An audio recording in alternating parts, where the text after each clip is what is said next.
மன்னன் யாரு? முக்கியத்திறன் தடிகள். சிவனுக்கு பேர் மன்னன். உலகாலும் ராஜா யாரு?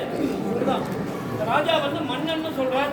முக்கியத்திறன் தடிகள், முக்கு, அதாவது அழகான முக்கிய கோழி வடிவத்திலே வந்து அந்த மன்னனை காப்பாற்றினார்.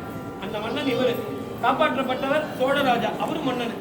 தென்னன், அதாவது மன்னன் முக்கியத்திறன் தடிகள் செய்கின்ற போது மாயம் என்ன நடக்கும்? அந்த கோழி போய் மறைஞ்சு போயிடுச்சு. இல்ல யாருன்னு தெரியல, பார்த்தா அங்க உள்ள இவர் இருக்கார். அப்ப இறைவர் நமக்கு அருள் செய்யணும்னு முடிவு பண்ணிட்டாருன்னா எப்படி வேணா வருவார். அது மாயமா இருக்கும். அந்த மாயமா இருக்கிற சிவனை நாம் எப்படி கும்பிடணும்?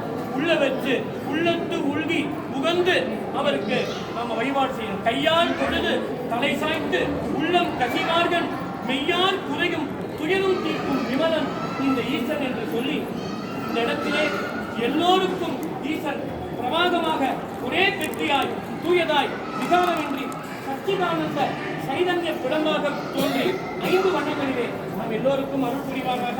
எல்லோரும் நமச்சிவாய மந்திரத்தோடு 5 சொல்லுவாங்க.